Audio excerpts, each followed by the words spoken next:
Hello, hello, hello, hello. My name is Gary Ratliff Jr., and I'm welcoming you to the Faithful Entrepreneurship Mastermind, where we look to not only encourage you, empower you, but also educate you on topics and information that is so vital to your life, your business, your career, and your faith journey. Again, my name is Gary Ratliff Jr. I am the founder of G Relations LLC, and I'm so happy to have you here today. Today, we're going to be talking AI, metaverse, coding, and so much more. We're going to have a guest presentation by TeLisa Daughtry, and then we'll have the inclusion of our guest panelists, Monique Clarke and Nikole Maxwell. So typically how we do this here at the Faithful Entrepreneurship Mastermind, quickly we give you the intro, and then we go into a guest presentation that will last about 5 to 7 minutes. And then we'll follow that guest presenter's topic and talk with the guest panelists talk around that topic, and which today's topic is AI. And we will deliberate and discuss it from a business owner's point of view, an entrepreneur's point of view, but as well as just a person who is involved in several different industries. And then we'll talk about some different pain points that hit certain small businesses and entrepreneurial lifestyles based on that topic. So I'm so excited to have you here today. And we're just waiting for our guest presenter to hop on with us. So I'll talk a little bit more about G Relations LLC. I am Gary Ratliff. I'm a relational coach and a relational consultant. What that means is that I empower you to have more healthy relationships relationally within your life. That could be personal, whether you're trying to just be better, a better look, take on your life, your own personal life. In your career, if you're looking to build your career, advance yourself, do more on the job. If you're ever having troubles with your manager, or supervisor, we can discuss different ways and techniques to mitigate that. In your business, some people really think that I'm a business coach or business consultant, but what I advise on is the relational parts of your business. And then I connect you with other resources and business minds that can facilitate whatever it needs for you to grow as we have that particular focus. And last but not least, and the most important to me, and that's why we have the Faithful Entrepreneurship Mastermind, is that I want you to be connected to your faith journey in a way like never before. So, with that said, you have to be in tune with yourself relationally to understand that your faith journey is something that's integral to each and every part of your being and how you're going to flow and interact in your life, career, business, and your faith. So thank you so much for joining us today. Just taking a little bit of time here. Again, we're just waiting for our guest presenter to hop on. But well, I'll go ahead and I'll make some introductions here. We do have our guest panelists. We're going to have Monique Clarke from Bytes, and we're going to have Nikole Maxwell from Nikole technical consulting. So I'm just so excited to have everyone joining us today on our panel and for our talk. But without further ado, I'm going to introduce you to our up and coming guest presenter. Her name is TeLisa Daughtry. TeLisa Daughtry is an amazing individual who I've got to know over the years, both personally, but I've watched her professionally. I mean, it's just an amazing feat to see what she's done over her decade. Her decade of work. I mean, people don't really know. I think a lot of times we grow up with people and you only see them as you knew them when they were younger, and then you see them in professional settings and people only know them from the professional setting. but she's had an impact, whether it was business, whether it was music, whether it's been technology, whether it's faith, or whether it's your personal engagement with yourself and others. But one main reason why I did invite her here to be a guest presenter today is her impact on women. And I have to say, she did give me a bio to read, but I have to give her her accolades. It tears me up to know how she's advocated for women in technology. She's created spaces for young girls to see themselves as engineers, as fly technistas, as she would put it. But not only as fly technistas, but somebody who can actually make a difference in our society. So I get teared up when I think about it, and not going to do it on camera, but I just want to let her know I see you. And not only is the respect there for you as a professional, but as a woman who's encouraging women like my daughter to be the best they can be. So introducing to the virtual stage is TeLisa Daughtry. Come on up, and you have the floor. Did we lose you, TeLisa? I think we have a bit of a lag here.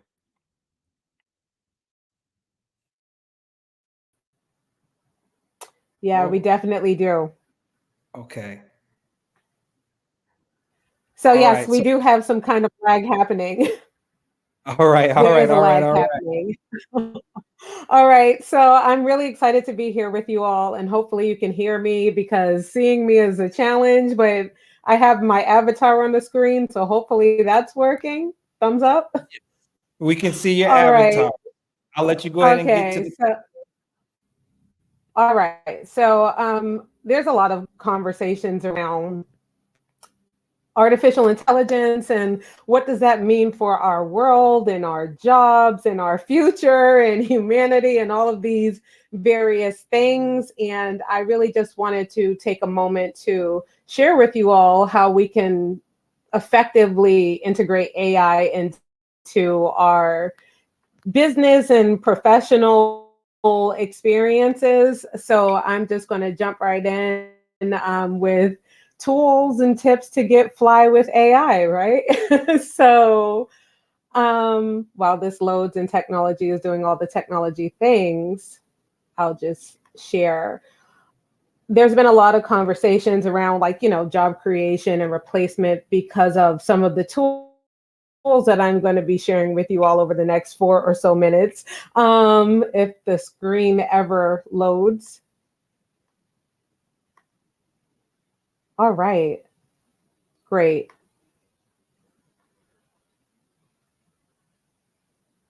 So yeah, I'm an AI engineer, and I actually certified by Google. I build a lot of products for enterprise companies as well as small businesses that they can integrate into their businesses to help their businesses grow faster. So one of my superhuman powers as an entrepreneur and a solo entrepreneur has been my ability to use automations. And I've been using automations in my business since 2016, when people weren't familiar what automations were. And to give you all a clear example of what automations are, anything that allows me to not have to focus on like the most mundane challenges, such as rights for events, or just to have meetings with people, or taking information from documents that would have taken me a long time to read, and then inputting that data into like a spreadsheet or a form. So I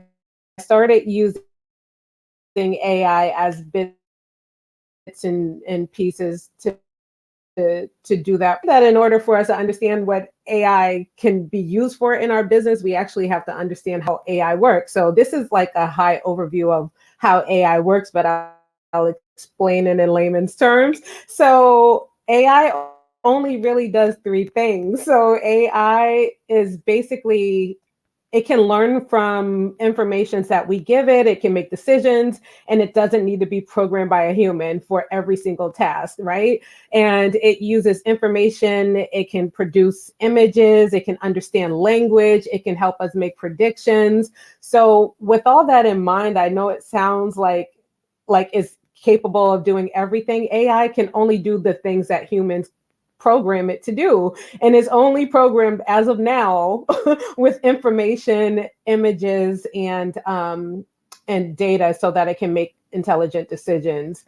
But intelligent is kind of irrelevant, because we all know that some humans aren't intelligent, and if AI is in the reflection of humans, then what does that look for the things that we're using and working with, right? So key things to remember about AI, like, it's only as smart as the people building it, it's only as empathetic as the people building it, and it's only as capable as the people building it. And with it being so human reliant, it is also prone to a lot of human mistakes, such as privacy, data.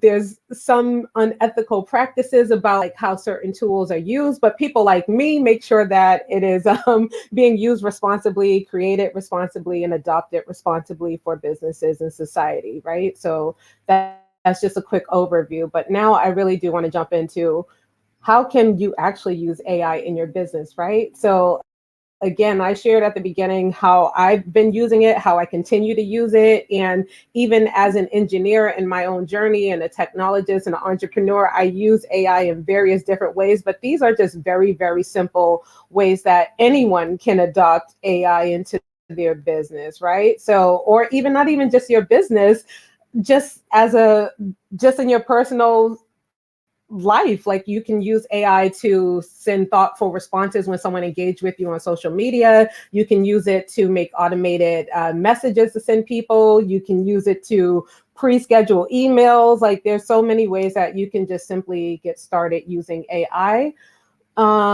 The three most important things that I would say for people who want to get started, and this doesn't have to be on a coding or engineering journey, is just know these three simple things: is know how to write a prompt, know what to use, which AI tool is best for you. And that really depends on the task that you're trying to do. So whether you want to be efficient, you want to plan something, you want to design something, you're looking for images for your website or newsletter, or you don't have access to a web developer or the money for a web developer, you can even use AI to help you create code and content and so many other things. And I'll be sharing those resources on the next slide. But also, to get started with anything that you're trying to get started with, you have to educate yourself. So the best way I find to educate myself is always in community, and also through reading and newsletters and podcasts and just different things like that. I wrote in here that I like Superhuman. They're like one of my favorite AI newsletters, but it is a little bit comprehensive and scary for people who are not using it quite like fully yet, but it's still a really great place to start. So I know I spoke fast, I said a lot, and I hope you all are still with me, but these are some of my favorite tools to use, and I also shared why. So Zapier, it creates workflow. So you simply sign up for a free account, and you can integrate it with your Google. If someone sends you an email that comes from your website, and then you want to collect their information, it can all automatically put all of that information in a form for you. Of course, we know about ChatGPT, which is specifically around copywriting. You can use it to create strategies for your business, coding snippets, and you can also use Gemini, which is Google's product that does a similar thing. Copilot is more so for business. I like DALL-E, and that's also part of ChatGPT, but it is a paid subscription, but you can create amazing images. Calendly helps you to schedule, and that uses automation and AI. I like Canva Magic Studio. So if you don't have access to a graphic designer, or you're not a creative person, you literally can plug your logo, your colors, or allow Canva to do that for you based off of your industry, your needs, the market, and it can create something for you. And I'm saying this as a 20+ year designer and engineer. Like, Canva is capable of doing some of the things that used to take me a month to do. And I like Notion because it's for project management. If you don't have access to that as a small business is really helpful to have. And then, of course, there's MailChimp and HubSpot that has their own AI systems in it. So I believe that if you really want your business to flourish, these are simple and free or almost inexpensive tools that you can use to help yourself do that in a variety of ways. And thank you all for your time. I know we don't have that much, so I want to be mindful of that. Connect with me on LinkedIn if you have any further questions, and I'll still just be around for a bit.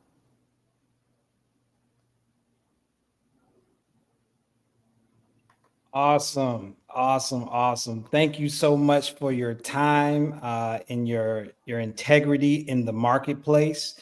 So we're going to deliberate now and have a fun conversation around AI. So again, thank you so much for your time, TeLisa. And for those who want to get in contact with her, definitely you can either watch the replay or her information is on our LinkedIn post for this event. Again, TeLisa, thank you so much for your time.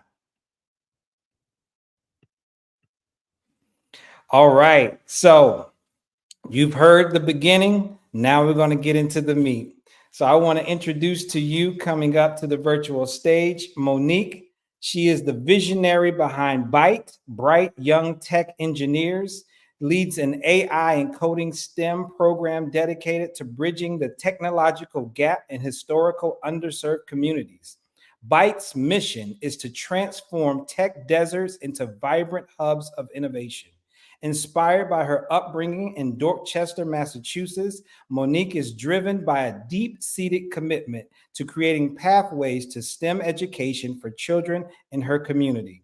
In her current role as a product designer at a prominent fintech firm, Monique remains steadfast in nurturing her entrepreneurial spirit through Byte. A proud triple Husky, Monique's journey began at Northeastern University, where she balanced her IT role with graduate studies in counseling and student development. Over her decade-long tenure, she cultivated a passion for UX design, leveraging her counseling background to craft user-centered experiences. During her downtime, Monique finds solace in physical activity and cherishes moments spent with her family at her home just outside of Boston. Welcome to the virtual stage, Monique Clarke. Yeah. Can you hear me okay? Yes, I can hear you. I can hear you. Thank you so much for being here today. Thank you for having me. Hello. Awesome. And also, we have Nikole Maxwell, author, facilitator, creator, speaker, artist, and all around tech Nikole. As the owner of Technical Consultant, a woman-led and Black-owned small business, Nikole guides organizations through the complexities of digital transformation, seamlessly integrating cutting-edge technologies into their frameworks to drive growth and innovation. Her niche lies in end-to-end technical program implementation, boasting multifaceted exposure across various industries, including SaaS, BPO, federal proposal development, and Web3, including metaverse cultivation, blockchain, and AI. Nikole is dedicated to the curation of inclusive metaverse spaces that foster learning and growth. Nikole ignites a spark in entrepreneurs, helping them discover augmenting creativity through offerings like Art, that's AI Art, Work by Technical, AI Spokespersona by Technical, and the upcoming Techniverse community. Here, professionals access AI innovations to enhance creativity and optimize workflows. While some refer to her as the goddess of the metaverse, this recognition stems from Nikole's renowned ability to help anyone understand emerging technologies and implement adaptations for their business. She empowers professionals with training on automation, business processes, ideation, and onboarding into the emerging tech landscape. Nikole is the master at cultivating inclusive metaverse environments that foster learning and growth in this new frontier. Let us welcome to the virtual stage, Nikole Maxwell. Welcome, Nikole. Hey, thank you for having me. I'm happy to be here. It's so good to have you both here on our guest panel today. As you've heard from our guest presenter, TeLisa, we are teching it all. AI is on the board today. I don't swear, so I can say tech it all. Because people are so much up in arms about what's going on with AI. They're fearful that they're going to lose their jobs, that they're not going to be able to compete at a high level. They're like, am I smart enough to go against AI? So we're going to set aside those fears that a lot of business owners are prevailing in their speech, and we're going to get with the correct info and the correct lingo today. So number one, I am not the AI expert here today. That's why I have these two wonderful women entrepreneurs to educate me on AI, blockchain, and coding. And number two, we're going to dispel myths today. Women are powerful and they are spearheading the technological advance. So I just want to put it out there. Men, get mad at me if you want to, but I'm only telling the truth. The proof is out there. You Google anything and women pop up in the tech community. So let's begin with just going over what we just had a brief overview of AI and how it relates to business. So give me some of your thoughts on the talk that we just experienced. And I'll start with you, Nikole. I think it was a very good kind of introduction to what you need to know. But I think for some folks, it might have been a little bit too high level. So they weren't, or not too high level, but it wasn't introductory. It was mind-blowing information, right? There are people who don't know that ChatGPT exists. They don't know that AI and automation and things like that are things that they can utilize in their business. And they're in parts of the world, because we're talking about the world nowadays. We don't talk about just our locals. They're in parts of the world that don't have stable internet. They're in parts of the world that don't have internet. So, it's a wide variety of people that we're dealing with that we need to expose this information to.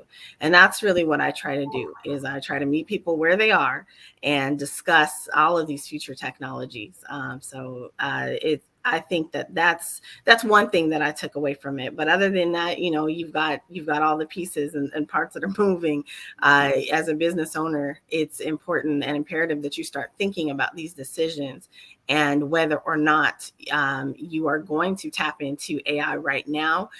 Determine what level of technical adoption you have. There are different levels to this thing, right? Like we like to say that there's levels to this, right? And so there are actual levels to technology adoption, and it's important to know where you sit with that. So you can be on the end. That is where we're probably at, which is, we adopt, we're early adopters. And then there's the laggards, and they're the folks who like, I ain't touching technology, and technology is not touching me. But in this case, technology is touching you, and you need to be aware of it. And so that's really what I want to say. And I'll be quiet and let Monique tap in, because those were my main takeaways. All right. Go ahead, Monique. Yeah, I agree, Nikole. It's moving very quickly. And at the same time, we've been exposed to this very early. And in our everyday lives, and things that we do every day for the last decade has informed what AI is today. And although I think TeLisa did a great job in terms of an introduction to like an overarching what it is, I agree with Nikole. There's people who don't even know, who aren't exposed and don't realize that they actually have been exposed for the last decade to AI, and they may not have been consciously using it, right? So spell check is AI, As designers, we use content aware. It was funny because I just got back from South by Southwest conference, and the trend is all AI, tech, emerging text, XR, all of that. And one of the things that was really big was around the ethical responsibility of AI, right? But then also some of the really small things that we were doing over time that we didn't tap into. We're actually informing a system. And it's very interesting. One person had mentioned the military and how a military has centuries of data that can be pulled out and put into a system where you can pull that data and be able to really form opinions, right? And so that's mind-blowing to me when I hear about decades and centuries of this that's available to really to influence today in the decisions that we make today. So yeah, I definitely dabble into AI. And like Nikole said, you know, there are people who aren't as exposed, which is why, in my opinion, the younger folks, the younger generations ought to be exposed to it early on because they inform the future of AI. Now we have to be specific when we say young people, because I still think I'm young. But well, we all do. We all do. I'm specifically thinking about BITE, right? When I reference young people, I reference the demographic that bright young tech engineers are looking for, right? 8 to 11-year-olds, elementary age, even younger than that, because they are exposed to gaming. They are exposed to they are exposed in ways that they don't realize, and there's data that's being extracted from that's informing their future. And so I think it's important that they have a pulse on what's happening early. And so that's why BITE exists, to be able to expose young minds to AI, machine learning, basic coding principles, concepts, and really gauge their intuition, what feels natural to do, because these are the things that will inform their future. Yeah. Yeah. And you do have because I know you're going to have to head off in a bit. So just one more. I know, Nikole, I know you want to respond. I got it. It's all right. I'll hold on.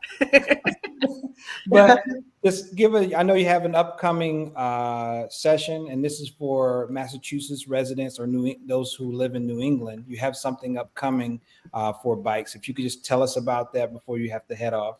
Yes, thank you, Gary. So we are piloting a boot camp during April break. And April break in Massachusetts is coming up April 16th through the 19th. And we are piloting a boot camp for 8 to 11-year-olds, 10 to 5 p.m. Lunch will be provided, snacks provided, and lots of fun. Really teaching them very, very basic introduction to AI and what coding is. But also exposing like, hey, these are your everyday games that you guys play, right? Like the Minecrafts and the Fortnites and all of that and Roblox. But there's code behind this that they are touching that they don't realize that they're touching. So we're exposing that and then bringing it back to the basics of the concepts of it. And so we are testing out the curriculum during this pilot. It's open. We have very, very limited spots. But we do plan to open up in the summer at an 8 to 10 week program. And so if you're not in on this round, you'll be in on the next. Awesome. So thank you so much again for being here today. We're going to have to do something more in the future, but I will post the graphic that you sent to me after this live so that anyone who's interested, they can see the graphic and get the details, but also click on the link to register for anybody who's living in Massachusetts or the New England area. So congratulations to you. Thank you. And you can find us at biteventures.org, all one word, or bite_ventures on IG. And that's BYTE. BY, right? Tech engineers, BYTE. So thank you for having me. We'd love to continue the discussion in the future. Awesome. Take care. Thank you so much. So Nikole, I know you've been waiting. I know you had some things to say, and I knew I was going to be able to have the opportunity for us to fully engage. But go ahead. I know you had a couple of responses to what was just said. So go ahead. Yeah, for sure. First of all, congratulations to Monique. I did a spring break last year for the young folks, getting them into the metaverse and playing with all these kind of future tech. So she's going to have a blast. It is absolutely something that's well worth it. And I do agree, that the kids, they are going to be the ones leading the future. But I also look at things from the other end of the scope. So the kids, they have access to all these tools. And I am a gamer, so that's why I was in such a great position to begin to tell people about the metaverse, because I was a gamer. And so those games and things led me to a place where I knew about, meeting people that were unknown to me in real life, and meeting them virtually and having a trust built with them based on their avatar personality and things like that. Like, I already understood all that kind of stuff, so I could break it down. When we're talking about AI, the challenges here are going to be, I think, at the other end of the spectrum just as much. So we need the young folks to understand it, to lead, but they're going to be evolving as they grow up. They're evolving with this technology, so they're going to be more used to it. It's the other end of the scope. We have a very large population of elderly. And so that population is becoming bigger every single day. And these are the folks who typically are resistant to change. They're going through enough change as it is, right? As they're transitioning into this latter part of life. And they are the generation that didn't grow up with technology. And so they're more apprehensive about it. They're the generation that's been impacted by systemic changes the most, I think, out of everybody who's kind of living and breathing right now. They definitely have seen the brunt of that, at least from a change perspective, I think. But they have a lot more apprehension when it comes to technology. So what I am shifting gears to kind of do, or trying to wrap my arms around, is how we are going to be able to provide tooling and technology education, and putting things like AI to work for our elderly population. And I think that there's a really great place for that. I am a child of the future. I've been in the future forever. So thinking about, when I was growing up, we were watching the Jetsons, right? And so you think about Rosie. Rosie was the robot who used to be in the home, and she would do things like cleaning. And so when we think about those mundane tasks, like, I think cleaning is mundane. It is not something I like to do. I'm gonna just say that right now, but it has to be done, right? But how much more of your time would you have if you had an efficient tool to be able to do that?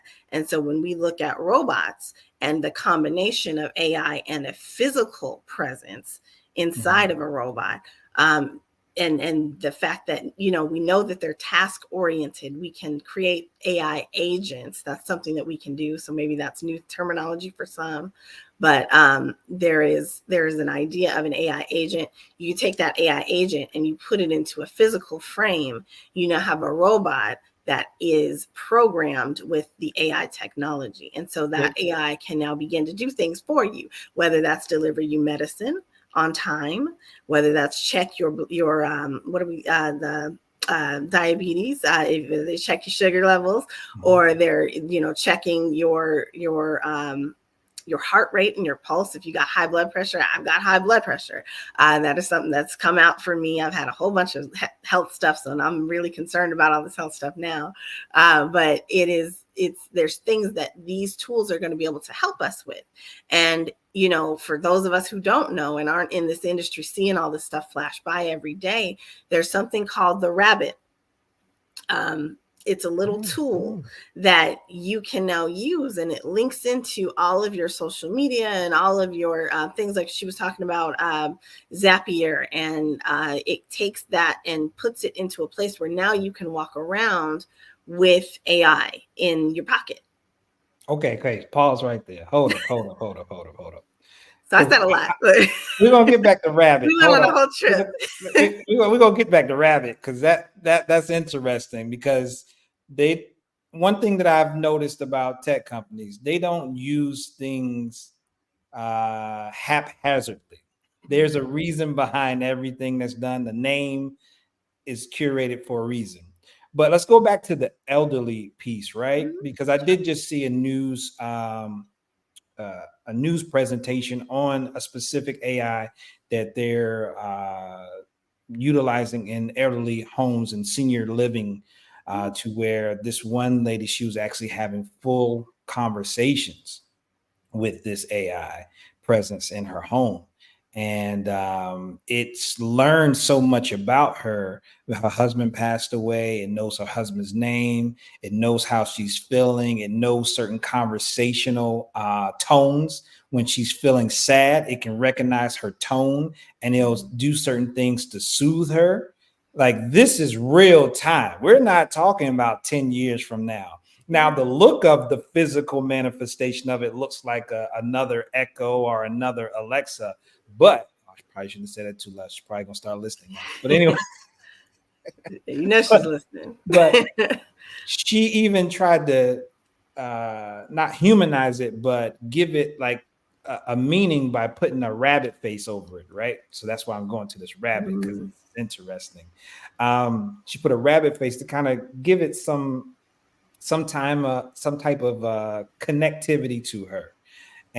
But I mean, she's having full out conversations with this thing every day. And she said, "This is my companion."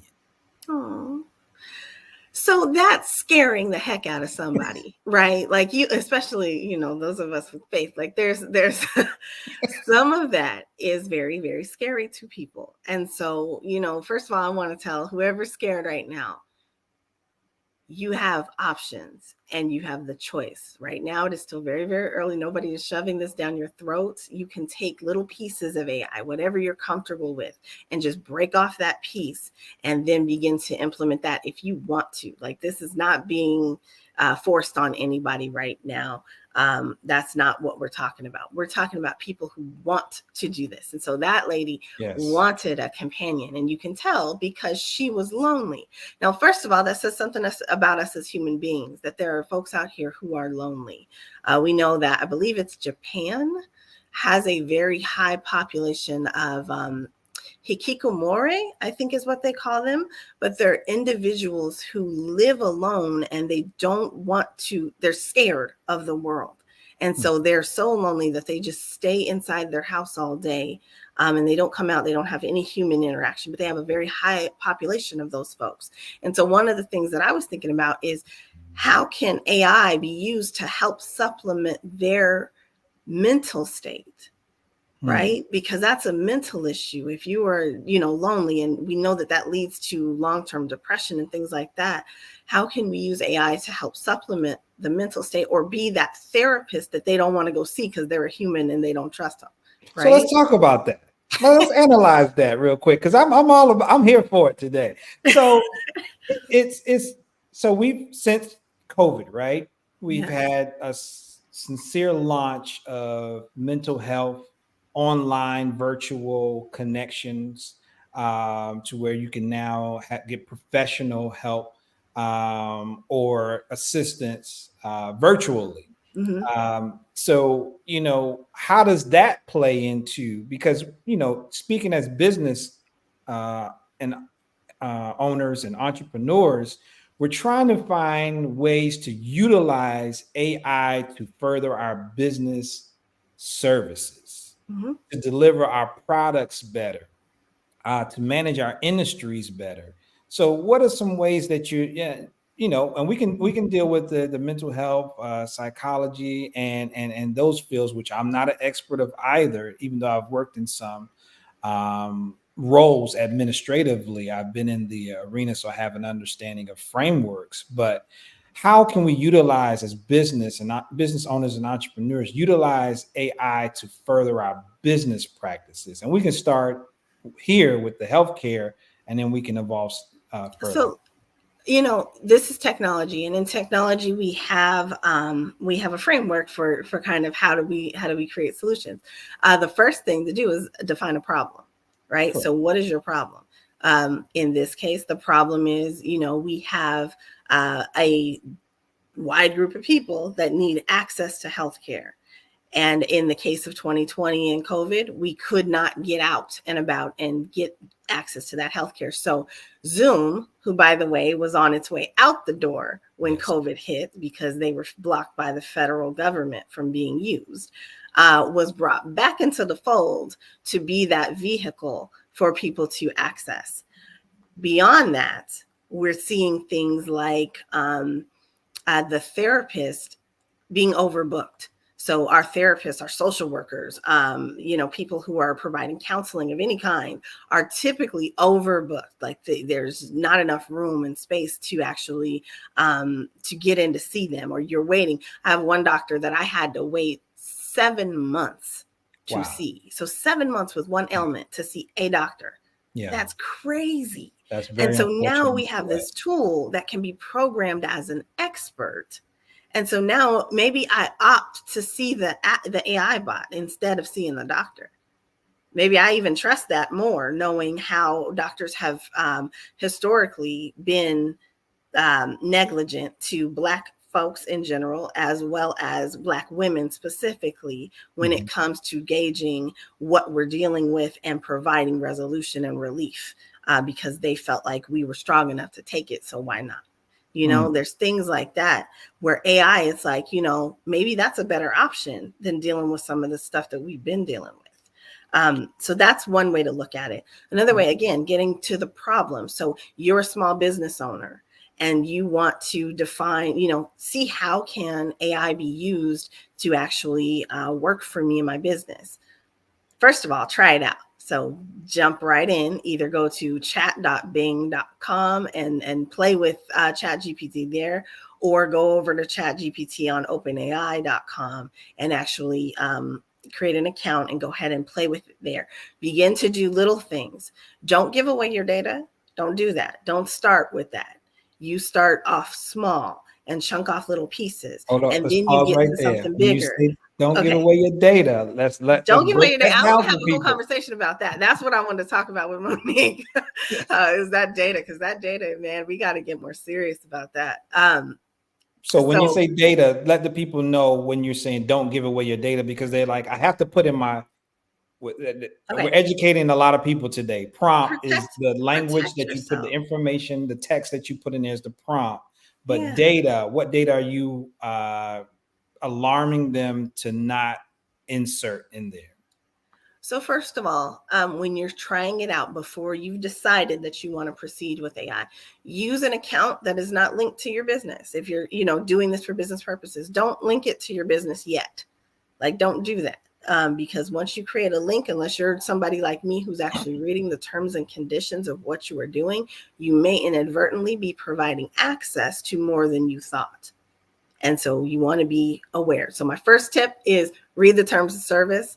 Second tip is have a different account or create a separate account that's not linked to your email, your business workspaces and things like that. If you're using something like Google Workspace, make sure that it's a totally different account than the one that you have for business.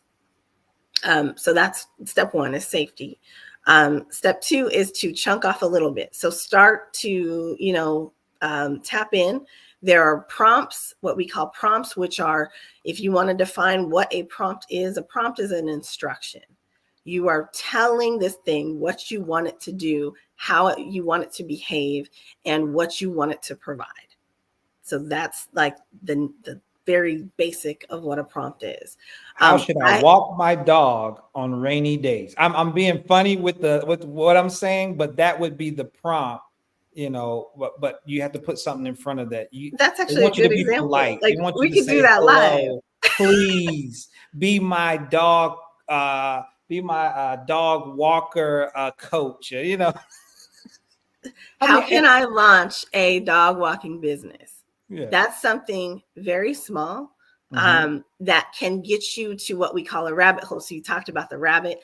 The rabbit is from the rabbit hole.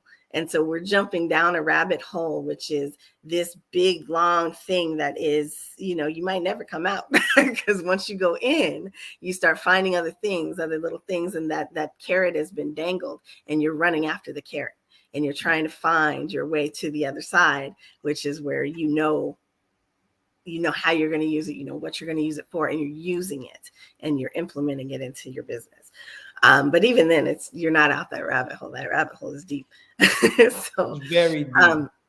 And let's do so we got safety, chunk of a little bit, just a little bit at a time, putting in your prompts. What would be next? Because I want to get to blockchain before we run out of time.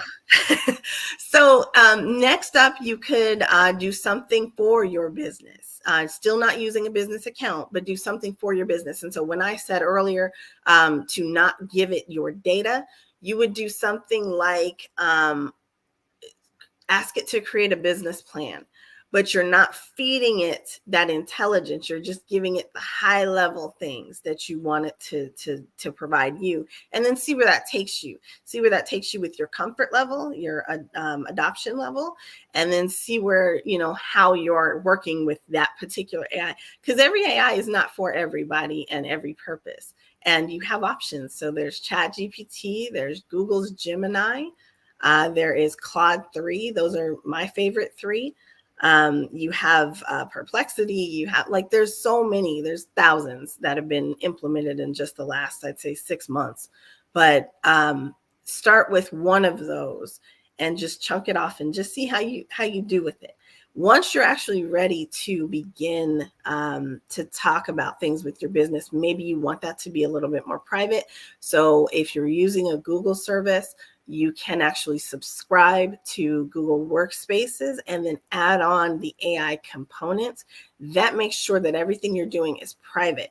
If you are going to still use ChatGPT, consider in your small business, consider using ChatGPT Teams, because that provides you with privacy. And when I say privacy in this case, I mean that your data is not being used to feed the AI for the next iteration of that AI bot. So that AI model historically has been fed off of the internet.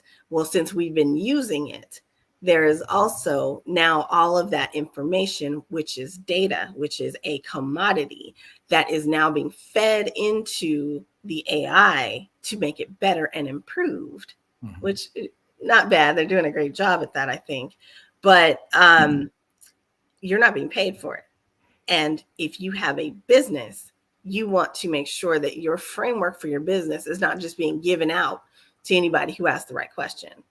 Right. Same in part. That's why Roblox was just that lawsuit just went through because all the different, I don't know the lingo. So the scenarios and the building blocks that the kids were doing was feeding Roblox growth, and the kids aren't getting paid for it.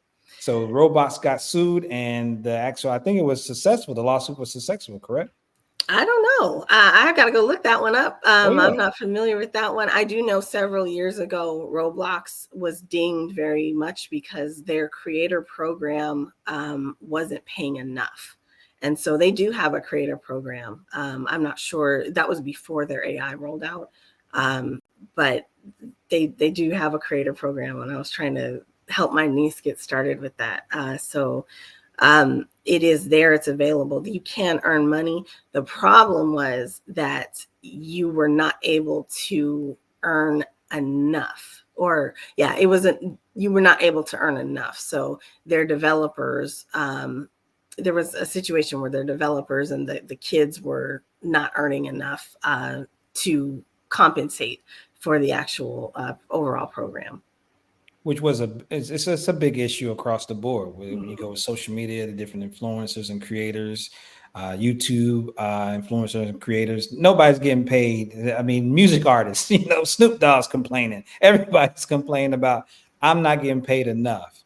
And we don't want to go into this new arena with that same yearning to be paid our value, especially if we're going to take the time to learn all about this. So let's try to switch gears and start talking about blockchain. Now, blockchain is still a mystery to me. Maybe in the future, I'm gonna have my good guy Amal Williams. Yeah, I sent a shout out with your name. I'm gonna pull you in, Amal. But definitely help us to understand the protections that blockchain would provide us as business owners and entrepreneurs, what opportunities as investors should we be looking towards to begin to invest in blockchain for our companies and for our investment strategies? And lastly, what is blockchain? Can you define blockchain for us? Well, yes, I can.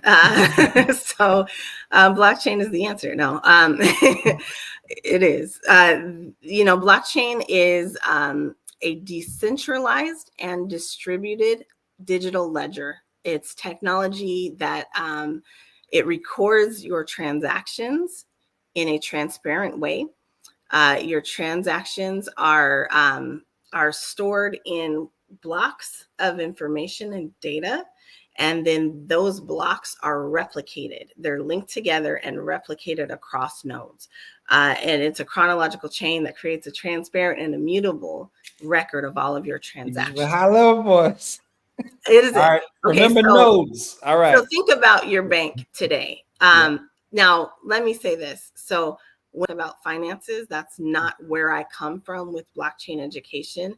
But it's important to understand the properties of the blockchain. So let me just say that. Okay. The blockchain provides you with a means of recording information. So you're a business owner. It provides you with a way to record your information.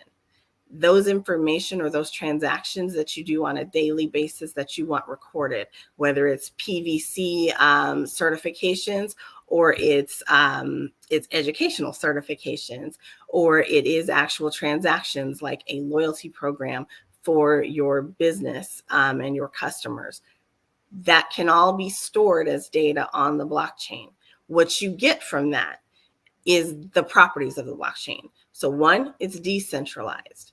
Decentralized means that we're disrupting the idea that a centralized entity such as Google, Facebook, Netflix, all the FANG companies, Amazon, Apple, that they own your data. So we're the people, right? Like we've been owned before and we don't need to be owned right now. And right now our data is being owned. And so what blockchain technology does is disrupt that idea. Like you are no longer having your data owned by those companies. We're positioning it in a way that is transparent, which means everybody can see every kind of transaction. It is open on a public blockchain.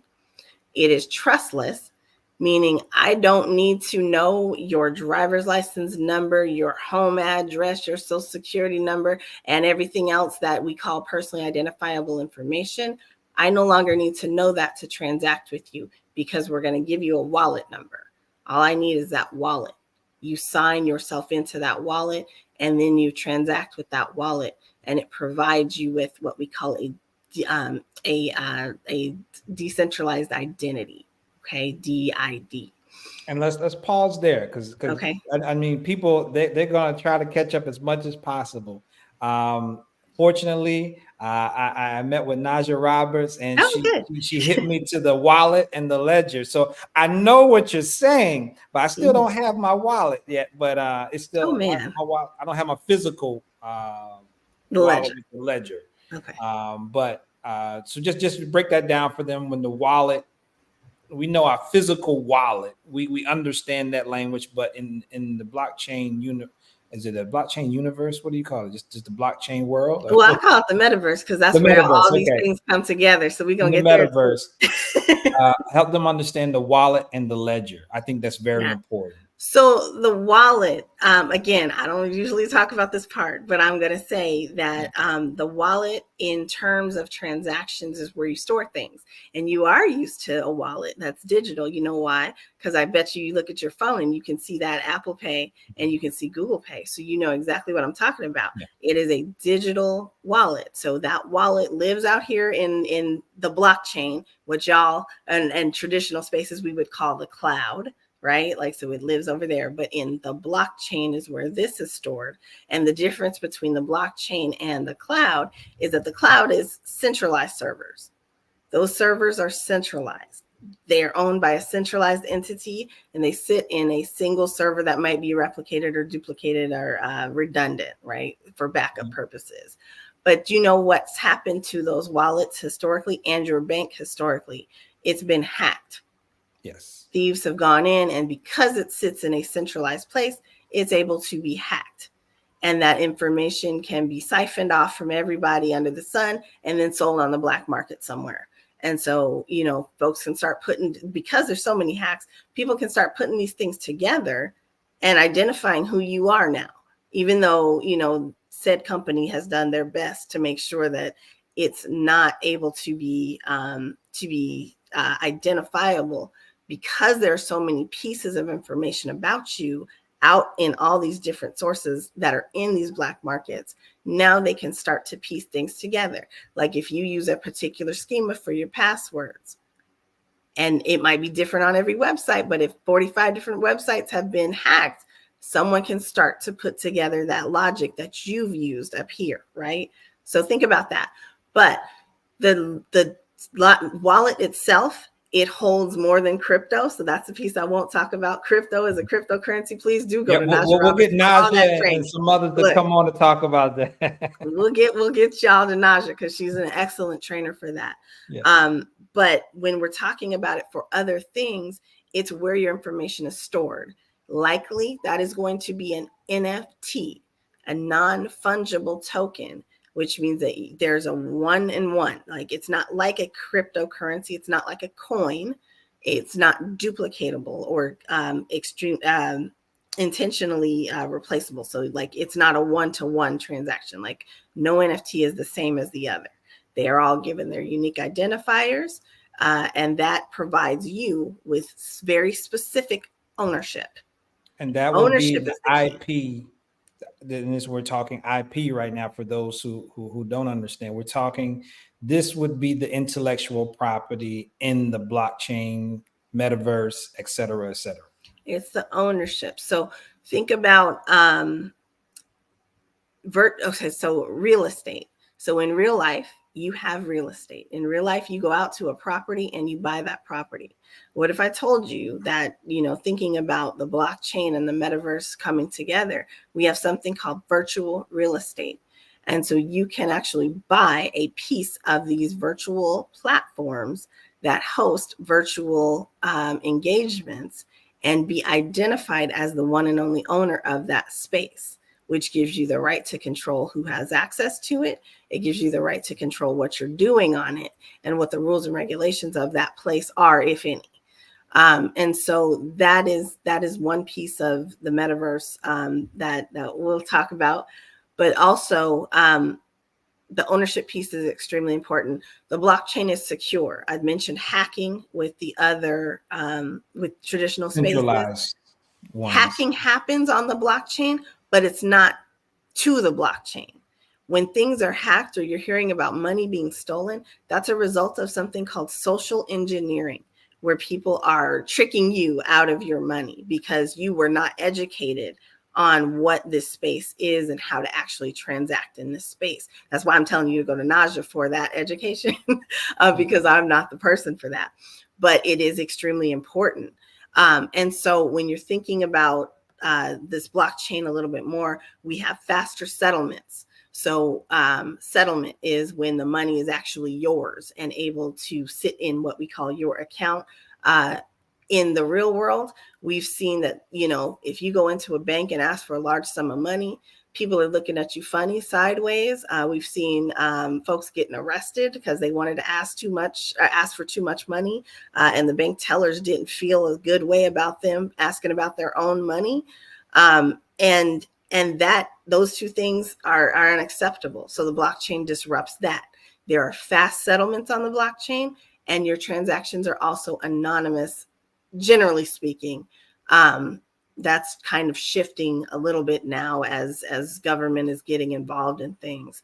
But it's secure, it's encrypted information, it's encrypted transactions. There is a fast settlement. It is distributed across nodes. And so those nodes are places that store your information. That means that node number 1 can go down, but guess what? That doesn't mean you don't have access to whatever's stored there. So if you have a website stored on the blockchain, that website's still going to be up because the other nodes still contain that information. And I'm glad you brought that up. And then after this this conversation, will transition into your art, because I know that's going to be the big piece for today that people is going to blow their minds.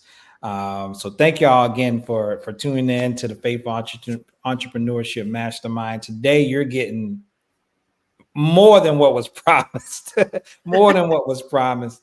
But thank you so being tuned in. But yeah, let's talk about that right there.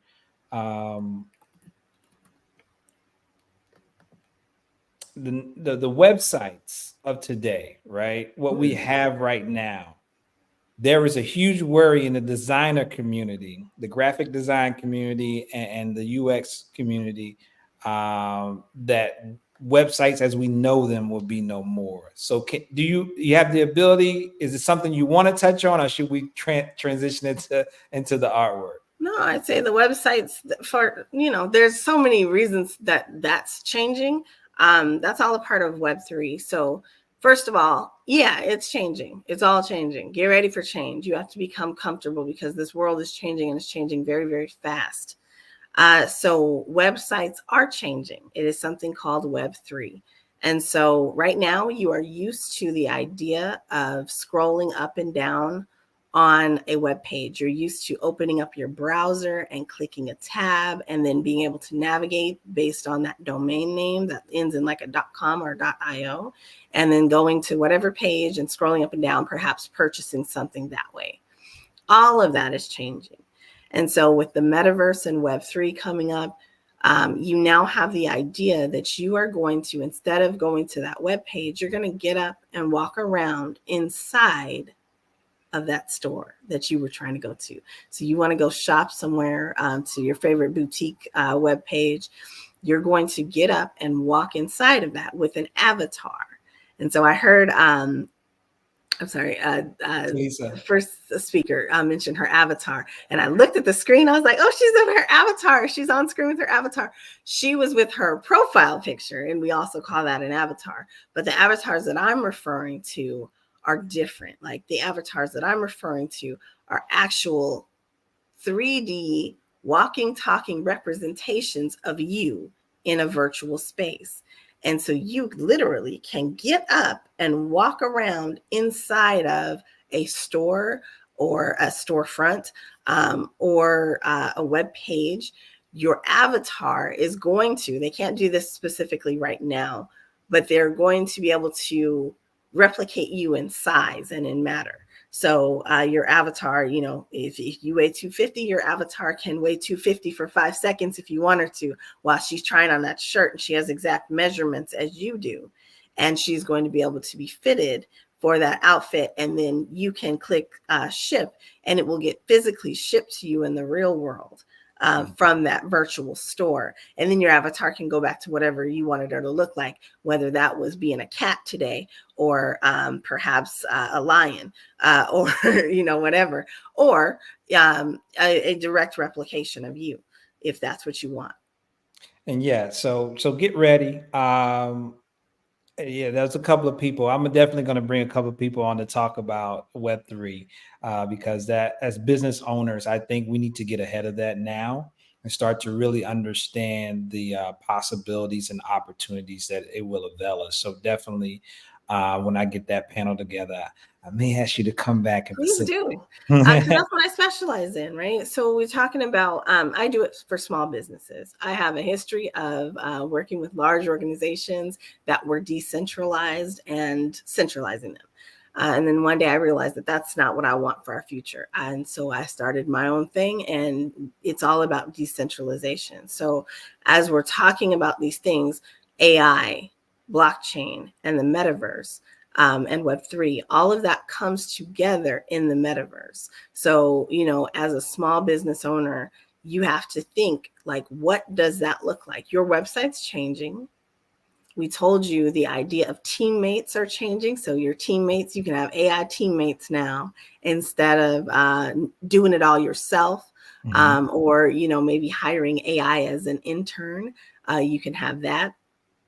But you're going to have these augmented figures on your team, and this idea of this new storefront, and you're going to be able to pull that all together and bring it to a metaverse space where people from around the world can visit you.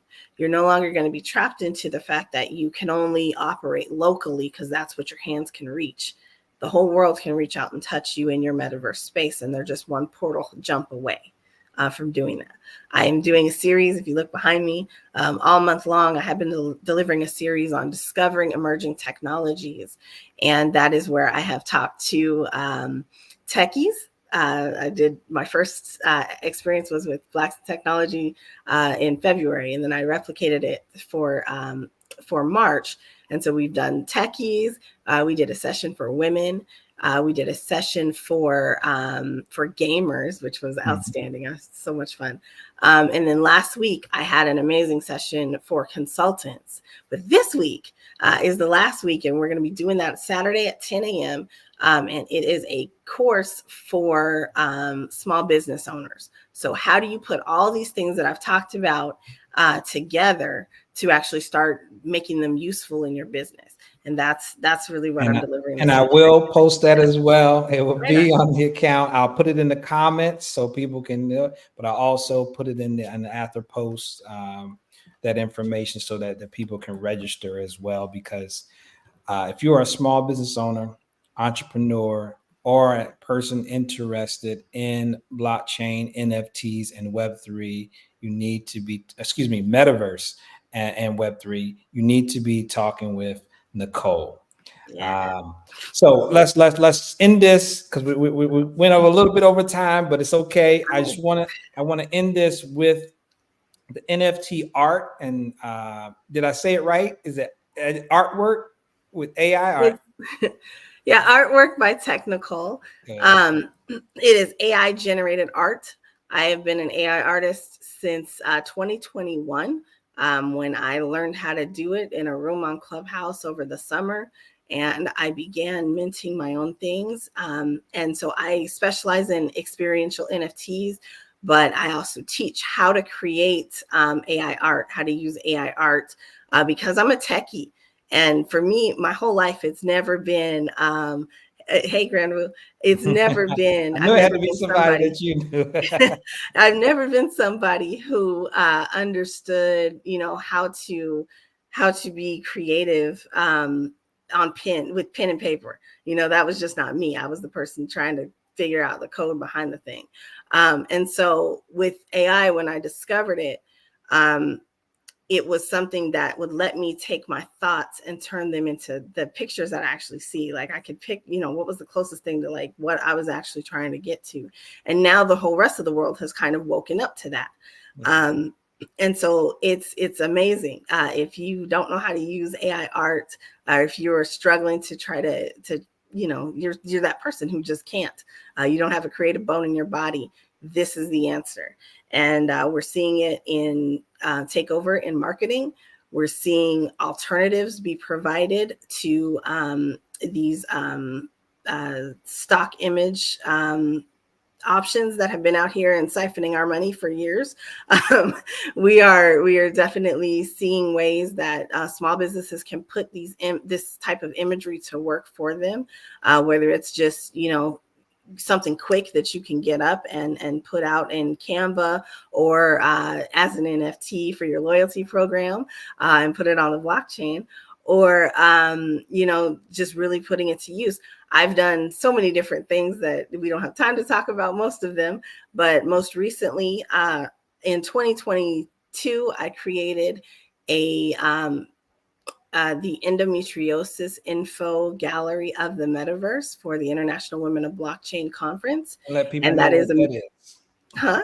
Let people know what that is. Oh, yeah, that is, you can go to technicole.com, technikole.com. It's right behind me. And /endo, ENDO. And if you've never been in the metaverse, go there now, because you can jump in and that will be your first metaverse experience. But I've done a collection every year called She Shamrocks, and that is dedicated to endometriosis and making sure that the sister girls who like the color green, like me, have a place to showcase that on St. Patrick's Day. So I deliver it on my birthday, which is the day before St. Patrick's Day. And I've done that every year, every year for the last 3 years. So this year it is She Shamrocks. They are sister girls out there that smile. They have a smile on their face, but they are in excruciating pain.